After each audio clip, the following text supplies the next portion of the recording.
I'm Park Howell, and welcome to the Business of Story, where I consult, teach, coach, and speak on the applied science and bewitchery of brand and business storytelling so that you can clarify your story to amplify your impact and simplify your life.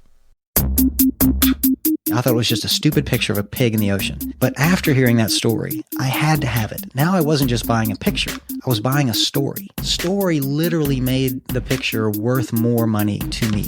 That's what businesses are about. People buy brands. People buy stories much more than anything else. I work with a lot of big enterprise companies, but let's just say I always tell folks, drop the PowerPoint, close your laptops, start with your story. If you want people to get engaged and you want people to act, you have to tell them an emotionally powerful story. That's with great characters, it's with uncertain outcomes, and it's with high stakes and drama.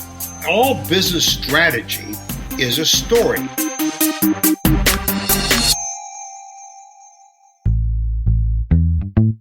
Welcome back to the Business of Story. Park Howell here. And I know, if you're like me, what goes through your head. We are all so incredibly busy. We are inundated with content. We're trying to figure out what is right for our businesses, what should we be doing and what should we not be doing. And you know what? It comes down to always looking for those quick fixes. You know, what can I do right now, that silver bullet that can help put me over the top? But I got to tell you, every shortcut in business I have ever taken has just gotten me to disaster faster. There's nothing like the endurance sport of building a business, of being an entrepreneur, and being in it for the long haul. So we're going to cover that topic today with a pal of mine, a guy I met at Washington State University way back in the day. He and I went through the communications program together. We became fast friends there, and he went on to do some amazing things in marketing and especially in the digital realm in technology. He is literally a marketing pioneer whose focus has been on closed loop marketing, which he'll explain a little bit more for you, that has placed him in key leadership positions. For over 10 years, he led Ciena, which is a gigantic $2 billion telco. He led their marketing efforts in program, product, and brand marketing. And in fact, those programs resulted in a 100 million plus annual revenue pipeline. His name is Bill Rozier. I am so glad to have him here because knowing Bill, he's also done something I would have never imagined in all of my life Bill doing. And that is, he and his brother are conquerors of the World Marathon Majors. And when you go to the show notes and you look at Bill, you're going to say, that dude's a marathoner?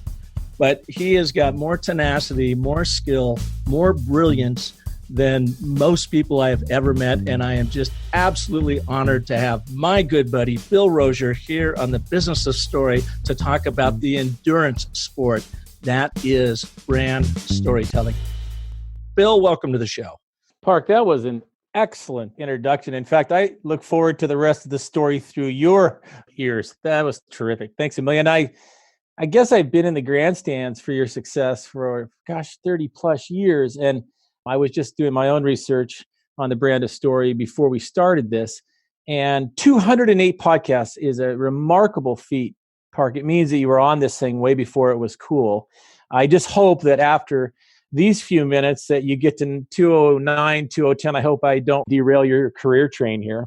I don't see that happening. And, you know, you and I were talking, I was out in D.C. a couple of months ago, and you took me to one of your favorite haunts there in the Baltimore area, which probably was the first time you were there, but now I'm certain it's become a familiar haunt for you, knowing you and your like of dark, dingy bars and the characters that populate those. No, I think the world is full of a lot of doors, Park, and the more doors you can open in every way, professionally, personally, the better it is. And just some of them actually lead to beer. Well, most of them start with beer. You and I were talking that day. You were telling me again about your exploits with the World Marathon Majors, which I want to get to in a second. But you and I also had kind of a meeting of the minds, and we both agreed that there are no quick fixes. And this was really underscored to me, quick fixes in marketing and building a company and building, getting traction. I had Joe Polizzi on the show on Business of Story about, well, almost 4 years ago. We've been doing the show now for 4 years. And he said something that opened my eyes and kind of startled me. And that was, Bill, he said, Park, congratulations getting the show up and running. I've got 2 pieces of advice for you. Advice number 1 is be consistent. Do one thing online, do one thing really well, and be consistent. You have to show up every week. If your listeners are expecting to hear from you every week, you have to be there. And I said, yep, I'm on for that. And he goes, there's no chickening out. You can't get tired and just quit if you want to be successful. And then the second thing was a thing that really kind of set me back because I had to ask myself, am I up to this? And he said, you are not really going to start seeing traction until you're 16 months in. You're a year and a half in, and that's when you're going to start seeing the program Business of Story really take off. And I'll be damned, Bill, if he wasn't dead on that prediction. And I've seen that with our clients. I've coached and counseled our clients that same way. And the one thing it really has underscored to me is patience and persistence. And I think you, throw another P in there, personify that in your career and the work you've done. And so let's talk just a little bit about, you've been in technology marketing for a long time. You've worked with some really big brands. How did you get your start in marketing? And was it as a young age? What was the moment, that you said, maybe there's something to this marketing, communications world? Great lead in. And your friend gave you some superb advice. I wouldn't add another P to that, but vigilance is certainly a characteristic that a lot of brand work takes. If I go back to the question, though, 2 parts of that, Park, and maybe kind of similar to you. We both grew up in Washington State. And I remember I was a freshman in college. In college, when you're a freshman, you still have a lot of questions. It's summer work, and I farmed in the summertime. I'm laying on my back, 90 degrees in a wheat field, dirt, underneath the biggest combine you've ever seen, and I've got to check the final drive oil. I popped the cap. Somebody overfilled it before I checked it into my hair, and I get to wear this stuff now for 3 or 4 days in my hair because I don't know what you know about axle grease, but it doesn't come out easy. That point right there, I go, college is going to be A-OK. No more farming. A second part of that, and kind of a happy accident maybe, was I was just so lucky. This is for all of us. We all run into mentors, those people that inspire us, that help us motivate ourselves up a hill we don't even know that's there.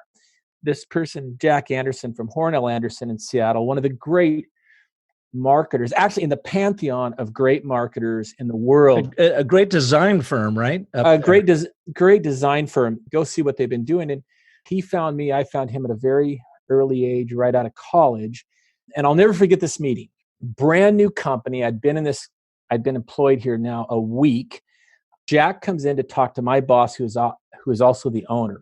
And Bill, you were working for a food distribution company, right? Well, actually, a holding company called Services Group of America, owned by one guy. And Jack had come in, and I spent 30 minutes listening to him tell a story of what he was going to do to my boss. Now, listen, I've been on this job for a week, and I walk him out the door. It's raining and dark, just like Seattle always is. And I say, I think you just got me fired. I have no idea what you just told me. And Jack, and I love this guy to this day, said, look, for a period of time, you have the luxury of not knowing. So all I'm going to do is ask you not to screw up the big idea. I'll ask you for the big ideas later. Stay the hell out of the way, huh?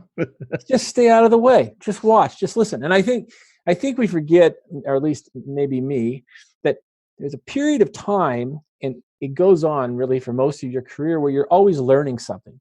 And if you listen a little bit more than you talk, you can learn a great deal. And I think Jack showed that to me. So you went on from there, Services Group of America, and you were there for a few years, because I remember we were just both recent graduates of Wazoo, and you had a nice job there, and you learned a lot. You did some really beautiful work, I think, alongside Jack Anderson. What got you into the technology business? Well, Microsoft is blowing up at the time. Cellular One, which became AT&T, was just getting started. Seattle was becoming something of Silicon Valley North. And we're talking the mid-1980s at this point. Yeah, mid-1980s. Black and white TV, that kind of thing. And my first job in technology, Park, and you might remember, is I volunteered to this person, this company, that I would work for them for 1 month. Because back then, even then, to get into technology, you had to have some technology chops. And I did not. And I told this guy, I said, look, if you let me work for 30 days, I'll work for free. And if my contribution is big enough, is good enough, is what it needs to be, then you'll hire me. And it worked, although I never did work for free. He was impressed enough that I would do that, and that's really how I got in. And who was the company? It was a startup. It's no longer around. It's been purchased by Iron Mountain. They were ahead of their time in data storage. Okay. And was there something in particular about data storage in the technology world you wanted to get into, or did you just see it blowing up around you, as you said, and you knew that there was a trend there that you should probably jump on? Yeah, no, that was it. At the time, if you could get into any part of the technology business as a marketer, it was all transferable skills. So you could go where you wanted, really, and that's was my on ramp. And lucky that I did it, just because of the period of time. You got a chance to see a lot of companies come and go, as you do today. It's not unlike today, but you started picking up little milestones on why did some companies stay around and others not. And I can kind of get that feel by somebody's website today. I can get the feel by what the collateral looks like today. Back then, it was probably more analog, probably more three-dimensional. But you start figuring out that there are guide pegs that the great companies lay down earlier in their chronology, and you need to be consistent about them. It goes back to your introduction that vigilance is important, but being really consistent over a long period of time, maybe even more. What were some of those guide pegs that you saw? And maybe at first they weren't immediately apparent to you, but over your course of your career, you could look back and say, "Oh, that's one there, that's one there, that's one there." That pretty much have stood the test of time. Yeah, that's a great question, Park, and different in a lot of different scenarios and services versus hardware, software. It could be any number of things, but I always found that if somebody was in tune enough to get a professional logo created, corporate identity created, they had the right building blocks, because that corporate identity, and as you've created and you used over your time, goes everywhere. It's not just a logo. It's your business card, and it actually could create a beautiful business card. It's your letterhead at the time, certainly digitally. Now it's in your collateral. It's on everything you syndicate. It's on everything you're trying to convert. It becomes trade show pieces three-dimensionally. And well thought out ideas take really small companies and make them look really big. And nothing is more of a greater equalizer than the internet today, that a superb identity for a startup makes you look as big as Cisco. And if people back in the day were thinking along those lines, because not only was Seattle that hotbed of technology, there was a lot of creative and brand design going on at the same time. And so, if I understand this right from you, if you were to look at a new enterprise coming in and you see they've kind of cocked up their logo, they haven't really paid much attention to their ID system, that it told you something intuitively about the leadership of that organization, and they don't quite get the power of visual storytelling, and they're maybe just leading by their left brain of, hey, we got the best product out there, people are just going to buy it. And is that right? I mean, is that what I'm hearing? Is that they just don't have that intuitive design sense? You know what's so funny, Park, is that's exactly what I was going to say. That if you don't get the power of the visual impression, likely the strategy of brand or storytelling is lost on you. Because the people that, in my experience, the people that have created really great corporate identities started with a story of which the identity was the outcome, was the output of the story. And it's awfully difficult to reverse that. But yeah, exactly what I said. So where did your tech career take you from there? You were working with the startup that's no longer around. What did you do after that? And how did you find yourself then heading up the global brand initiatives at Ciena? Sure. So I did a lot of brand work for Services Group of America, which still exists, big company. And really, I was just on there last night, Park. I hadn't seen the work for a long time. The identities are still there. And if you want to see the first logo that I really had any input on, go look at the Services Group of America logo and get what it implies and get the motion that you can design into a logo that makes it even a three-dimensional piece, not just two-dimensional. And really fun. So I've done a lot of branding at that time. And then the startup, somebody had recognized it and said, look, Novell is in the market for a person to do exactly what you're doing. And it just, those happy accidents of life, I was able to make some phone calls. And in fact, started with Novell as head of branding, one person, me, in a little office with no windows, and my boss quitting 1 week later. So Novell was just a startup at that point? No, they were completely a full-blown company with a combination of Novell is kind of file and print. They had WordPerfect as a word processing that's software, right. And they were competing full on, head on with Microsoft. Take us to a time then in this transition as you're working through it, Bill, where you were in there, you heeded Jack Anderson's advice of listening and don't, mess it up until you really got it under control. Take us to a time where you did kind of mess it up. You did something, you go, oops, but you learned from it. That's really funny. Probably like you, I try to turn the tragedies into comedies as quickly as I can because you just have to. And just like all trauma, you try to put it out of your mind. But I was thinking about, because I knew you were going to say that. So this is one that I don't know about you, Park, but I still wake up once a year thinking I missed a test in college, because I really did miss a test in college once. And I just wake up as though I'd missed it. And this one wakes me up once a year. So just finished a huge brand identity for an education group, millions of dollars. There, it's a global rollout, and it includes all the things you can think of. Just think of websites and collateral, company store, partner pieces, channel pieces, co-branded elements, video elements. It was millions of dollars.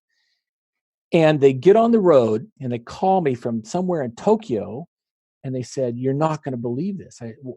Our logo looks exactly like our chief competitor. Our logo looks just like the people that are trying to kill us." In Tokyo. I go, well, no, they're calling me from Tokyo. They're launching it in Tokyo. And somebody has seen it for the first time. And the logo looks identical to a competitor, our chief competitor. So I get on the phone to the designer. I said, "This has just happened. How did that happen?" And they go, "We'll get right back to you."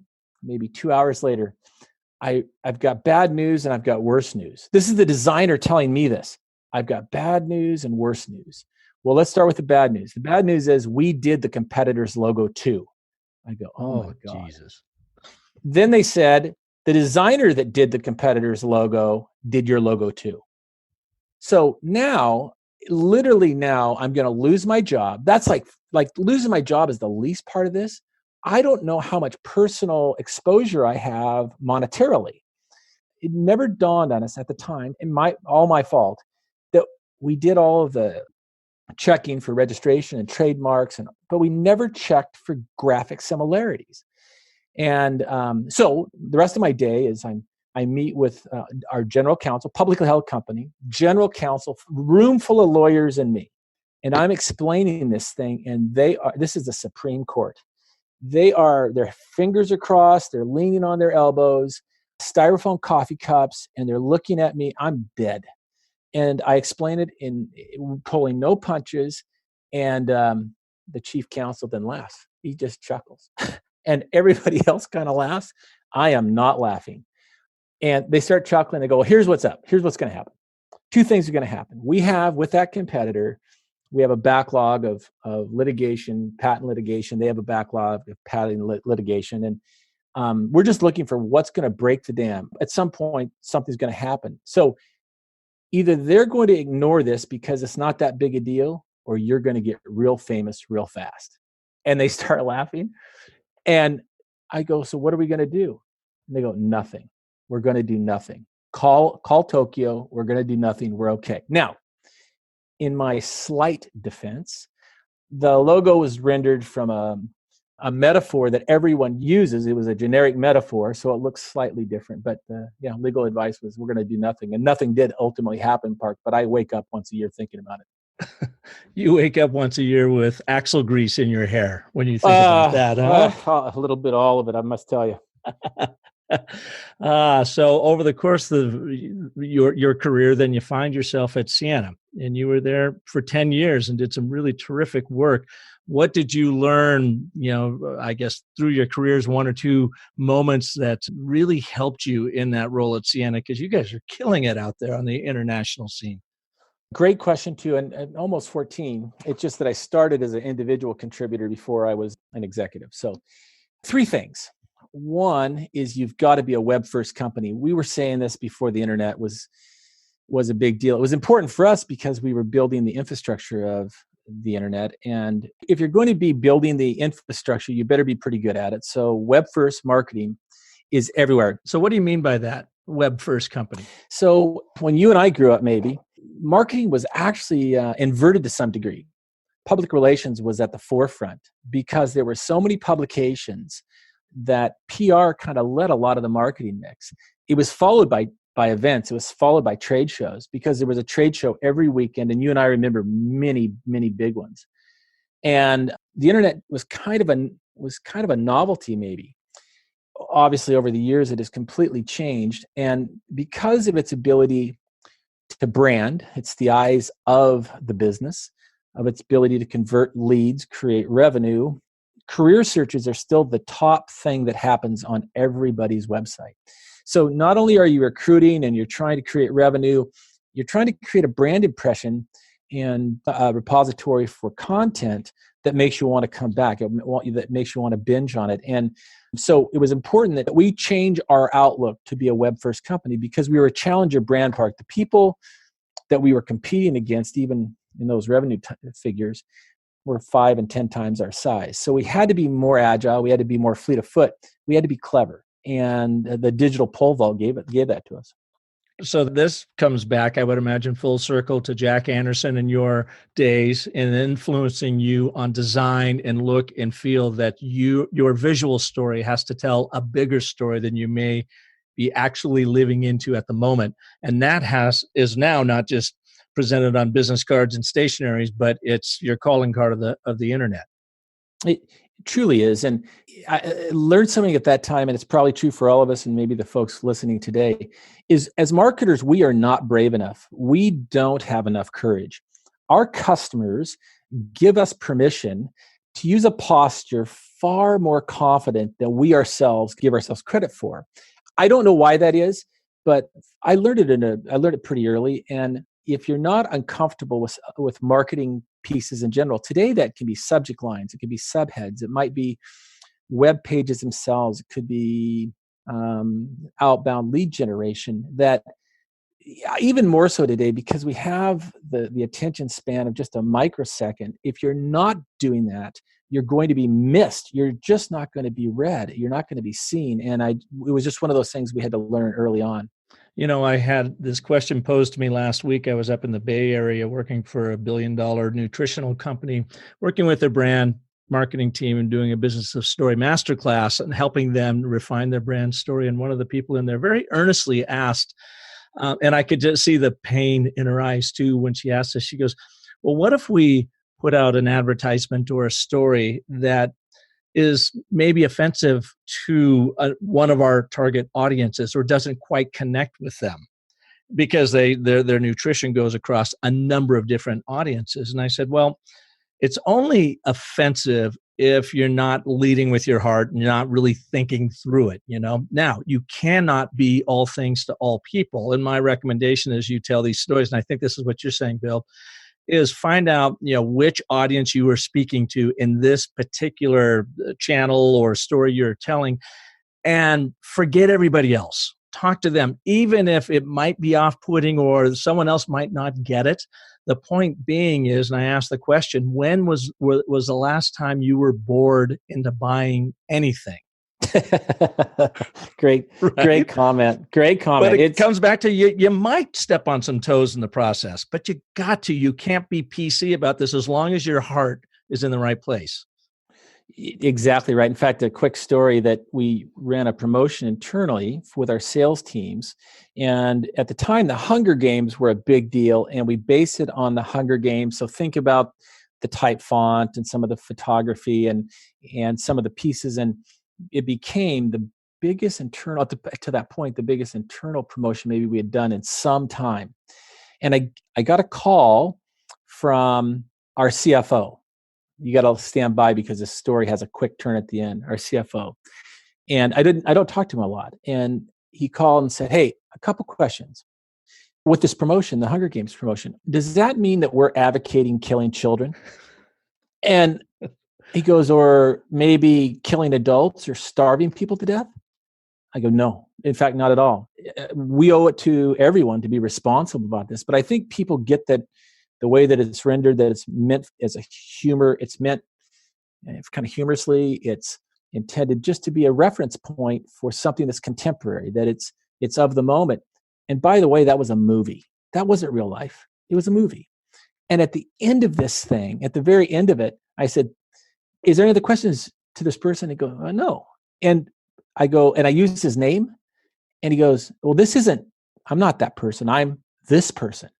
For some reason, I thought I was talking to our CFO, who was a sales guy. I mean, I'm completely dying at my desk, but it was just a sales guy asking me this. It wasn't one of our executives, but it was the same. I would have gave the answer the same way. It would have been the same answer. And here's the thing about this: isn't gap accounting where there are rules that you have to stay inside the lines and you got to be in the swim lanes. We work in an arena that is creatively based, whether it is in the visual arts or the messaging arts, that if you're going to break through, you have to take a bit of risk, calculated risk. You want to be ahead of the curve. And so that's what I mentioned, Park, that we need to, I think, collectively be a bit more brave, because there are powerful people that will not like what you're doing. You'll hear everything from, when I say powerful people, people in wherever that don't like something, to somebody telling you their neighbor doesn't like it. We have to have confidence that as professionals, that we're insightful, that this is not a hobby, it's a profession. We've got a lot of experience at doing this. We've seen a lot happen over the years, and we're responsible. I don't think we want to be provocative to the point of insulting anyone or hurting their feelings or worse, but there is an edge that is demanded today, and more so today than at any time, because we are inundated with impressions. Well, and it's the age of rage. So the call out culture, they've got the microphone, the megaphone of the internet. And if you just even lightly, hurt their feelings, at least they think you're hurting their feelings, they are quick to jump out and get in your face. And so you can understand why people around you are worried, like, we can't offend anybody. We have to be careful. But boy, that is the death knell to any type of branding and any type of storytelling. Again, as long as your heart is in the right place and you're not meaning to go and trample on communities out there. You're just, like you said, it's of the moment. It's fiction you guys are taking advantage of. And so you said of the three pegs, the first one was a web first company. What's number two? You're always in the lead generation business. And fortunately today, this is all true. I don't think any of your listeners would take issue with that, whether it's PR or events, collateral, what's happening online, even on the sides of trucks, if you like. Everything needs to help in this customer's journey, of which I actually think it's a problem-solving journey. I've always had a bit of a challenge with somebody calling it a buyer's journey, but the internet is a huge answer machine. That's how you go to Google. You're asking what, why, when, or where. And so consequently, the content construction needs to be such that you're answering those questions so that you organically come back in those searches. And that is job two of getting the internet pointed at you. All right. I love that idea. I've not heard that put that way before. I guess maybe we drank too many beers and you told me, and I don't recall, but the customer journey is truly a problem-solving journey. And why, as a storyteller, I like that, because really every story is about solving a problem. You've got a protagonist, they get themselves in a hole, and you're trying to figure out how the hell they get themselves out. I mean, every brand is in the problem-solving business. Doesn't care what you're buying. You are solving a problem, even in whether it's a philosophical internal problem for someone, they got something going on between their minds, or it's a physical problem that you're helping them overcome. So number 3, what's the third peg? Don't be boring. Be be memorable. Be memorable. Yeah. And memorable comes in a number of ways. I actually think it's in concert. It's the use of a clever slogan or clever words and clever photography. Unpredictable. Be unpredictable. If you're going to put up a cactus, it can't be the cactus everybody sees. And I use that for you in Arizona Park. Well, have you seen the picture of me leaning against the cactus with my hand, taking a rock out of my shoe? I've got to show that to you. I actually had my son, Cade. We were up hiking. He took a picture of this beautiful saguaro cactus. Then there was a boulder nearby. I said, here, take a shot of me leaning up against this boulder. And of course, we photoshopped it together. I've had so much fun with that particular picture. Okay, then we're just going to stay. Don't be predictable. Just be provocative. And I think that's the third part of this, that that's the only chance you have of being remembered. To create an impression that is memorable, that is repeatable, that you internalize, several things have to happen. One is if it's predictable, it's jettisoned immediately, so you have to be unpredictable. 2, and goes back to storytelling in such a big way, that there's got to be an emotional hook. There's got to be a reason that you want to be involved in that story. Because what you know about the kind of memory science is that if it's emotional, you have a much stronger chance of remembering it. And what'll happen is that unpredictable visual image will come with it, and more than likely so will the offer, or so will the conversion element. And so the science of this has replaced the art of marketing quite some time ago, but it comes back to the art of marketing, like illustratively speaking or photographically speaking, are the same as what the text writers were doing for Apple 30 years ago. All right. So towards the end of the show, you're going to reveal to us this really cool 3-step process you have to help salespeople in the tech world who are typically completely self-absorbed in the features and functions of their stuff actually tell a story, and tell a story very quickly, to be unpredictable, to have that emotional hook, and to get their audiences paying attention, and probably most importantly, actually caring. But before we get to that, because this is an endurance race, there are no quick fixes. Let's talk a little bit about your experience in the World Marathon Majors and what you have learned running these marathons, and how it equates or parallels your career and what you've seen in brand building, around the world. So first and foremost, number 1, as I said at the top of the show, Bill Rozier is probably one of the most tenacious people I've ever met. Number 2, he does not have a marathoner's body. And you're the first one to admit this. But you have worked your tail off to get yourself in shape. How many marathons have you run? Maybe a dozen plus. A dozen plus. Tell us then about the World Marathon Majors, because this is a pretty incredible achievement that you just achieved, I think, last year, right, in 2018. Just this year. This year. March of this year, I finished the Tokyo Marathon. So it's just funny that, kind of like you growing up in Washington, I was surrounded by people that wanted to do things, whether might be canoe races. At the time, Bloomsday in Spokane was a big deal. And so we found that we kind of were a drinking team with a running problem. That it gave us a chance to get together. And as the years have progressed, we were scattered to the wind, and to have these events a couple times a year, we just get back together, and we love each other, and it's nice to tell stories and reminisce and talk about what's going on and go run a race. So that is the genesis of why we did that. When you go back to the comparison, it's a hard comparison to make, but I'm going to give you even maybe a bigger leap of why they're the same.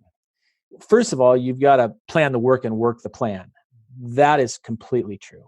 You also, these are long tail events, branding particularly, master brand particularly, are things you don't want to mess with for years. Time frames have shortened considerably, but you still are in these things for years at a time. Training for an endurance event, not so much, but it's still that you just got to do the same thing every day and not be swayed by a trend or an opinion or the rain or the cold or you just not caring about getting up. So some similarities there, but the biggest one, Park, is they're both driven by analytics. So if you're in the brand business, aided awareness, unaided awareness, your brand study every year, what are the top 3 things people think about your brand? What are the things they remember? is numerical equivalency. Same thing is true when you're training for a marathon. You have heart rates, you have inbound calories, you have calorie expenditure, you have a hydration issue. It's all about numbers. And both of them are long-term numbers, and they both trend, and you need them to keep trending in the right direction. So when you're in a race, you're running, you do come across lots of obstacles in your path to make that to end that race. You might, get a cramp. You might blow a shoe. You might design a logo that looks exactly like your competitors. I guess, like they say, everyone has a plan until you get punched in the nose. But that's true in the endurance race of branding as well, is while you are saying, you've got to keep that habit going, watch the numbers, you are going to get punched in the nose along the marathon path and the branding path. And then you got to be able to react to that, to keep going. Sure. So it's almost a statement, Park, but I know where you're going with that. Here's where marketers or brand people get wrapped around the axle, and they allow the subject to become subjective. If you remain objective, if you believe in branding at an analytical point where you can measure its effectiveness, you can measure its recall, do those things that great brand companies do. You can't let it slip into subjectivity, because everyone has an opinion and theirs is no better or worse than yours. It has to be based in science. Same thing is true on running or cycling or swimming a long ways, that there are things that that gel will last you 30 minutes. That bar will last you 45 minutes. These things. And science has replaced a lot of it. I think creativity today is the capstone of really great brands. But it's because they have a foundation, a bedrock of science that they can draw from, and a few levers they can throw if they see something going to miss, not unlike getting a cramp. If you get a cramp, for those on the podcast that have, you can take care of a cramp in the middle of a race if you knew how to do it. So tell us about the World Marathon Majors. What are those? And tell us about the finish line in Tokyo. Well, great. So Tokyo is the last one we did. The World Marathon Majors are 6 races: Boston, New York, Chicago here, London, Berlin, Tokyo. They're the largest, longest, most prestigious races in the world. There's 6 of them. And we'd gone to the point where we hadn't finished Tokyo, because Tokyo is a winter marathon. It's terrible. It rains, it snows, it's a long ways away. And just to make this point, you had told me that more people have summited Everest than have finished the World Marathon Majors.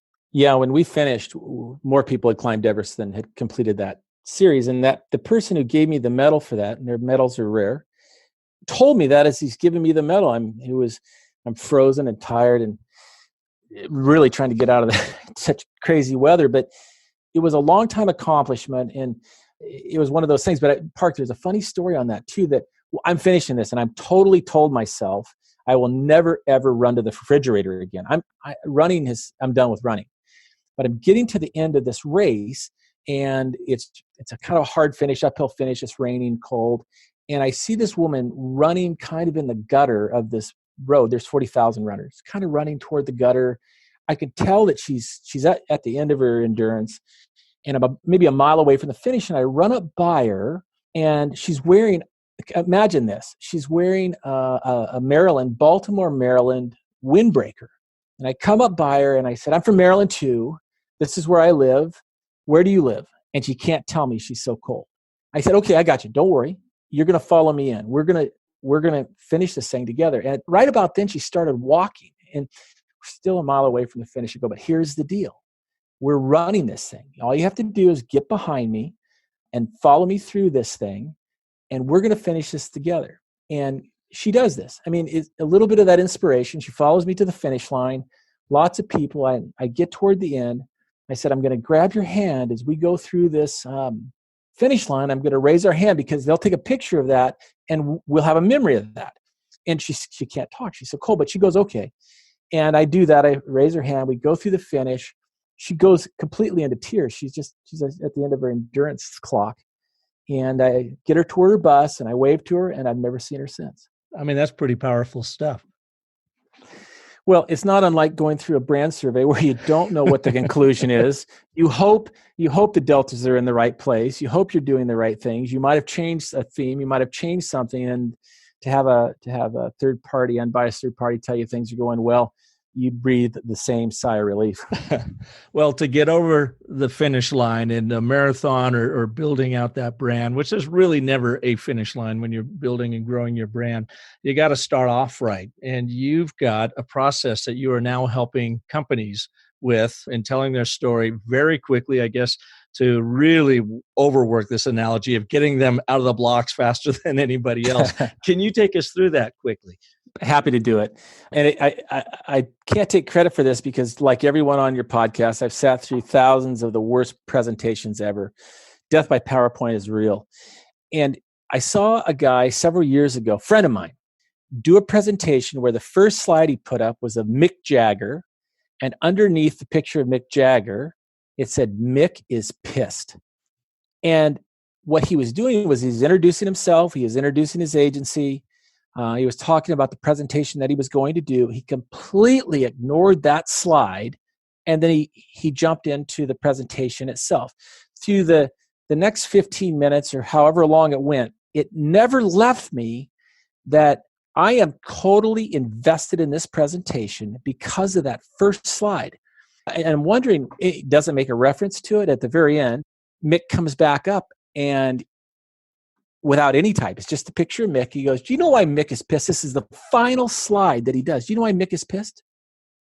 Because you can get it any way that you want it. It was a playback to that song. You can't always get what you want. Mm-hmm. And it was a slide on data, and you can get it the way that you want.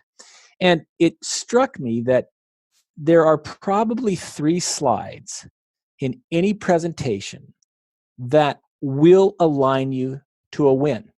It isn't necessarily about your offering or your competency. It's your ability from a chemistry standpoint, align your values with the values of the people that you're talking with. I think it's 3 slides, Park, and it goes like this.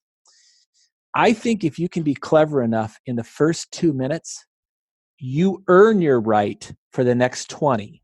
And the one that I think closes the deal is how you say thank you at the end.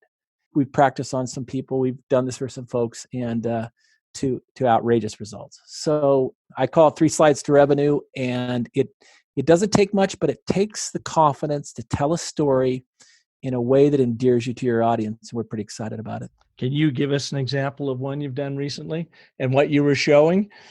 I don't know. I think it's the folks in your podcast would know this. It's people don't want to know what your mission statement is because they're generic. They could be for anybody, but they are curious about what your purpose is. Why do you do what you do? Or what do you believe? What does this group of people believe in collectively? Or in today's world where if your brand isn't making the world better, the world doesn't need your brand. If you think about it in those terms, what do you support? What is the piece that you support?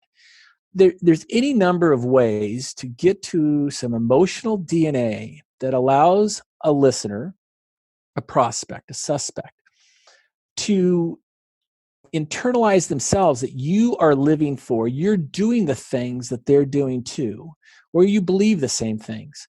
And there's just some clever ways to get to that science of how do you connect in that kind of chemistry, emotional sense. And then people remember 3 things about any experience. It's another one of those memory science things. They'll remember 3 things. People will remember 3 things about this podcast.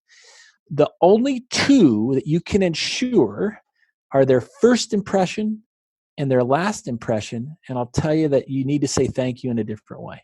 Where have you seen a really powerful thank you? You know where you see it a lot today is in concerts. They're going to smaller venues. The artists can't rely on record sales anymore, and they need to connect kind of authentically back to their audiences.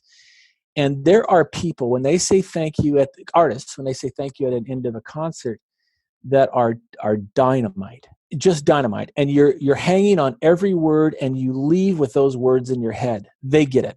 And that's the thing, I was thinking about Dr. Daniel Kahneman in his book, Thinking Fast and Slow, where he talks about what people remember. They remember, your intro. So like you said, and I like how you position that. is you have to be clever, you have to be interesting, you have to be unexpected in those first minute or two to earn the right to have their long form attention. So like, the guy you talked about that has the picture of Mick Jagger, Mick is pissed. Well, what he's doing is that old trope of showing you the gun in scene 1 and then making sure you fire it in scene 3. And that's the answer to why he's pissed. You've got to have the high moments as you go through it, and then you have to have that powerful conclusion because that's what they remember. So in the powerful conclusion of your episode right now, no pressure, what marketing advice do you give your marketing interns? Because in a lot of respects, I don't care how long we've been doing this, we're all interns and we're all learning something new every day. So think of us as your interns. What is the marketing advice you give us? What an excellent question. That's a great question. Thank you. It was, so here it is. And I live by this. By the way, it's not just an intern challenge. This is a challenge for all of us. I live this every single day. And it goes back to storytelling. It goes back to connecting with people. It's everything we want to do. And here it is. And I don't own authorship of this. I heard it several years ago. I may have modified it for me, but it goes like this. What you make possible is way more important than what you make. So true. So true. I get here at the Business of Story, I've used that same sort of it and twisted in my own way of saying it's not about what you make, but what you make happen. But I like that idea about what you make possible. And those are the stories you got to tell, right? Because everything else is a commodity play. People want to know that they can be future-proof if they work with you. And there's any number of ways to be future-proof, but it's about the possibilities of the future. And it's just a positive spin. I don't like the fear thing. I like what's possible. What possible is growth and empowerment and aspiration and people getting that backpack of experiences even more full. And we can do that as marketers and we can do that as storytellers. And we need to do that as brand stewards. And it excites me.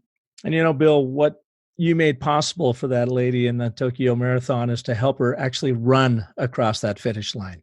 That's kind of a nice metaphor for what you're talking about. Yeah. Kind words, my friend. Thank you for being here. Bill, where can people learn more about you and what you're up to these days? You can just find me on LinkedIn and happy to respond to any questions. And flattered. I'm absolutely flattered, brother, that you and I go back a long ways. And to think that 30 or 40 years later, we're sitting here on a podcast that you've had way ahead of the curve, having this conversation, it touches my heart. I appreciate you doing that and delighted. I can't even tell you. Oh, well, my pleasure having you here. When you mentioned earlier in the show about the guys, the legal team showing up with their styrofoam cups of coffee, I remember vividly the moment I met you and we were in, I think, Ted Bates' public relations class. And you came walking in with your styrofoam cup of coffee, and this was before coffee was what it is today. And you had the cute little 8-10 ounce styrofoam cup of coffee, and you sat right next to me and go, "Hi, I'm Bill," and I go, "Hi, Bill, I'm Park." And there was just something about that was totally endearing to me. And I have so enjoyed watching your career and commiserating about the Cougars when we were a horrible football team and now celebrating that we actually have some national relevance. And it's just so great having you in my life, a great friend, fantastic colleague, and I'm so happy to have you here on the Business of Story. I very much look forward to 209, 2010. I surely hope I didn't destroy this thing. Enjoy your weekend. Well, thank you all for listening to the show. If you like what you heard from Bill, he's asked such great insight. Certainly track him down on LinkedIn, but feel free to share this episode with colleagues, friends, entrepreneurs, startups, tech folks, anybody that has a brand story to tell, and to let them know if it doesn't feel like it's paying off immediately, it's okay, that they have to be in just like a world marathon major and keep cranking away step by step. But share the show with them because it's just so full of great insight, I believe. And of course, if I can be of service to you, check me out over at Business of Story. Happy to share with you all of my free content, tips, tools, techniques, and talent, just like Bill Rozier. And please join us again next Monday when we will have another amazing guest right here just for you to help you craft and tell compelling stories that sell. And of course, always remember that the most potent story you will ever tell is the story you tell yourself. So make it a fantastic one. Thanks for listening.